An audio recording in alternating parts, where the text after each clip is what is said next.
The root cause of all evil, it's not money, it's not power, it's not anything else that you probably think it is. After doing my personal journey in spirituality and psychology, and just a journey through life, through immigration, through seeing greed, family fallouts over money, and all sorts, I have discovered that the root cause of all evil is fear. And I want to explain this to you using the seven deadly sins analogy, go through each one and step by step tell you exactly why in each deadly sin, fear is actually the end result. And within any sphere of life, if you can like look down deep enough, you'll see fear there as well. So let's start with the first one, greed. Greed is all about money. It's the obsession. Actually, it's not about money. Greed is necessary. It's just like wanting more. It's constantly not necessarily being grateful, but we have to look deeper than just why does somebody want more and more and more and more? Because they're afraid of not having enough. And this is going to be quite a quick like introduction because, to be honest, every single one of these subjects requires like days and hours of lecturing. But when people don't feel like they have enough, if I don't have this, I won't feel like this. Or people don't like losing things. Pride is all about being the sun, being the star, being the only one in everybody's presence, having all the light on you. People like this usually lack a lot of attention in childhood, and their fear is a lack of, and lack of is fear of not having enough attention. Everything is linked back to fear. And when we move on to lust, they're obsessed with having more of somebody, more love, more affection, more people to be loved by, etc., etc., because they have a fear of never being loved the way they want to be loved or never having that much love ever. Like the fear is that the love will never be subsequent, it will never be enough. Envy is all about looking at somebody else and going, oh, I really want that. I really want that bag. I really blah blah blah blah blah blah blah. That would make me so much better if I had it. That would look so much better on me. Like actually most of these people don't think that something would look better on them. If anything, they actually think everything looks better on everybody else apart from on themselves. And that is a fear of just never being enough. It's actually quite a shame based thing, envy. It's looking at somebody else and going, oh, everything kind of looks amazing on everybody else. But they never tend to look at themselves and they never think it's enough. Fear of things never being right within themselves and only within themselves. So they would rather go externally for these things. Gluttony. Gluttony now is, in my opinion, gluttony is the easiest one to fix because it's food. It's things that need to go. Actually, with gluttony, it's not just food. It's anything that kind of fills that hole. Again, shame, gluttony, what we learned last week, soda chakra. The fear based in gluttony is the fear of being in one's presence without external things, similar to envy, but with envy, it's pretty much everything. Everything looks way better on everybody else. But with gluttony, it's this food make me feel a lot better about something, or this food makes me feel more whole. There's a lot of excitement within food.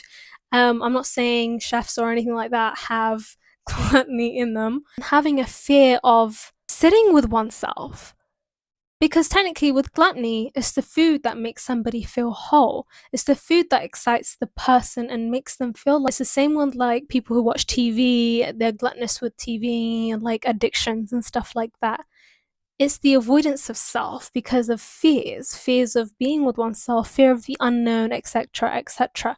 I guess you can apply that to every single one, but gluttony is a lot more common, I feel like, especially with social media and all these new addictions that we have, because let's be honest, they were conditioned. We were basically conditioned to do this. Like, does anybody get to escape addictions nowadays? Sloth is all about relaxing and resting, which is all good stuff. But when it becomes a seven deadly sin, is when you are lazy to the point where you don't take action on all of your actual inspirations and so on and so forth. So it's the inaction that we're talking about, which I did the video on Solar Chakra last week. But when you're in inaction, not in action, and you're in a sloth mode, whatever, and it's a bit sinful, well, explaining it in a sinful way, I'm not saying it's wrong. The fear in here is the fear of taking action. So we've realized the trend here, okay? Whatever the sin, the opposite is the fear. Okay, so with lust, we saw you want everybody's attention, blah, blah, blah. But the fear is like you don't necessarily feel loved by everyone. So you keep going out for more.